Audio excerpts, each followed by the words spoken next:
Everyone carries a shadow, and the less it is embodied in the individual's conscious life, the blacker and denser it is. Carl Jung, Psychology and Religion, 1938.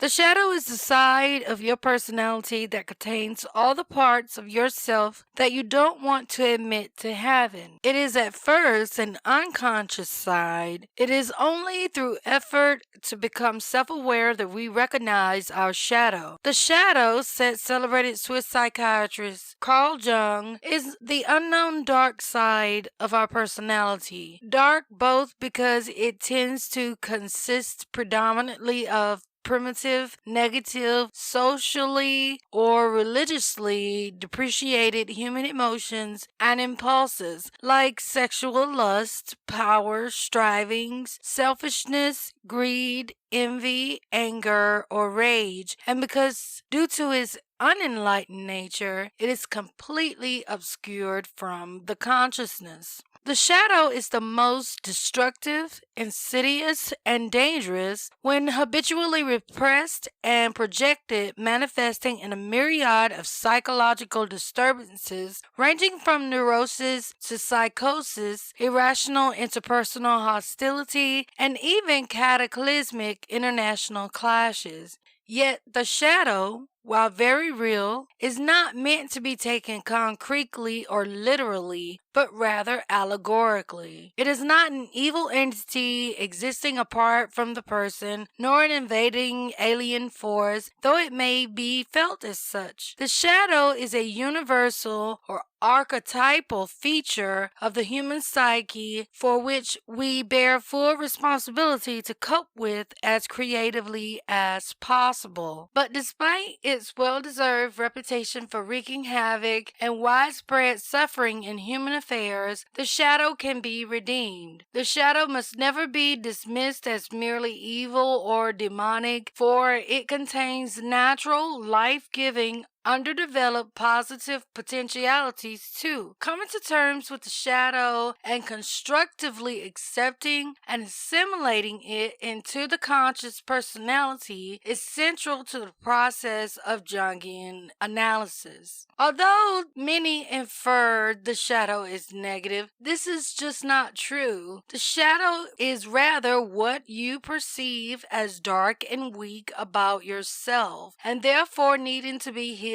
or denied. But this depends on your own perspective on life and your levels of self-esteem. So, while for one person their shadow might just contain classic elements as sadness, rage, laziness, and cruelty, you might hide your personal power, your independence, or your emotional sensitivity. Until you make the unconscious conscious, it will direct your life and you will call it fate. Carl Jung. So why is suppressing our shadow a bad thing? One reason is that even when such character traits are suppressed, they are still present in our subconscious and manifest themselves in other ways. As Jung's words suggest, avoiding the dark side of your personality is likely to cause suffering in the long run. Ultimately, the more we suppress feelings and negative emotions into the subconscious, the greater the power they have over us. Moreover, they can assert themselves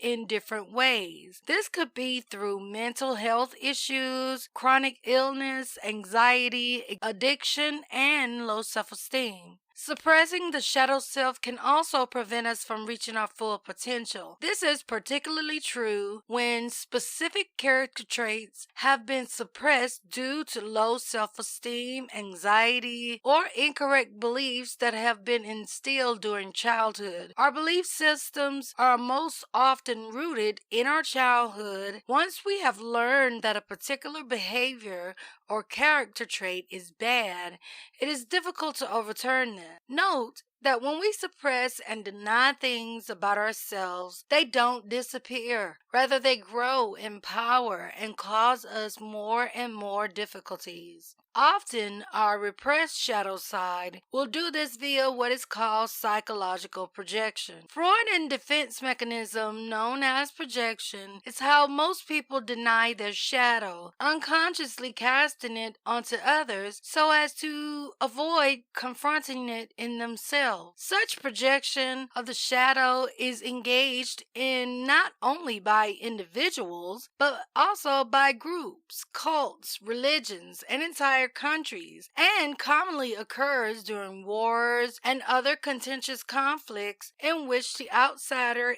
enemy, or adversary is made a scapegoat, dehumanized, and demonized. The trouble with personas, according to Jung, is that it can lead to aspects of one's personality, both good and bad, being unexplored, underdeveloped, and suppressed.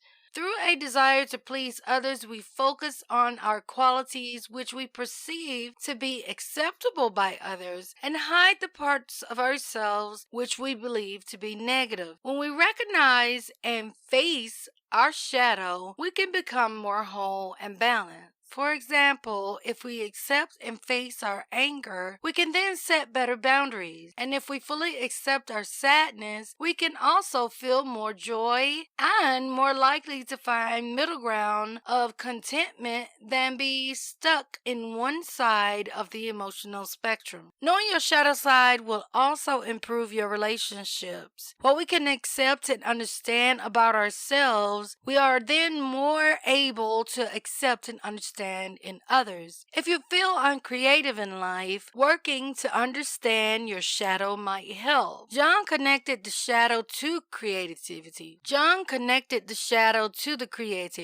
Perhaps the more free we are emotionally, the more free we are in ways that we think and accomplish things. Creativity can spring from constructive expression or integration of the shadow. Authentic spirituality requires consciously accepting and relating properly to the shadow. For example, you might feel that everyone around you is lazy and selfish. The reason you never get ahead in life is because they are all too self-absorbed to help you. If you looked at yourself honestly, you would likely find it is yourself who has the tendency to be self-centered and inactive. The shadow is usually one of the first things we face when we start attending therapy. The creation of a safe space where we can talk to someone who isn't personally invested in our lives means we find ourselves saying things we didn't know we thought and felt. Other ways to access your shadow include journaling and working with your dreams and the archetypes you find in them. It is important when working to recognize and understand your shadow side that you do not over-identify with it. If you are going through a period of low self-esteem or depression, for example, it's not the time to indulge in shadow work because you are not in the headspace to recognize your strengths too. This is why it can be wise to do shadow work with the proper support in place. When you explore your shadow, this involves a process of bringing acceptance and compassion to areas of yourself that you have previously drawn a protective shield over. It involves gaining a deeper understanding of yourself and provides an opportunity for personal growth. While it can be challenging to take a deep look inside ourselves, learning to integrate your shadow can lead to a happier and more fulfilled state of being. Therefore, it can be beneficial as you bring your unconscious mind into your active consciousness. Indeed, in many ways, we need the shadow and must therefore learn to develop a more conscious and constructive relationship to it. Becoming conscious of the shadow requires tolerating the inherent tension of opposites within. Sometimes having it out with the shadow and standing up to its destructive influence, other times permitting permitting it some measured outward expression in the personality, but always treating it with the utmost respect. What is a good method of integrating the shadow? Before beginning to integrate your shadow, you first need to find it. This requires self-reflection and a willingness to investigate where your shadow manifests. Also known as shadow work, there are steps you can follow to explore and get to know your shadow personality. Different methods work for different people, and it's important that you are in the right headspace to do this, as well as making sure you have support in place either from a professional or someone you trust. Your shadow is something that can indeed offer many gifts of insight and personal power, should you dare to understand it.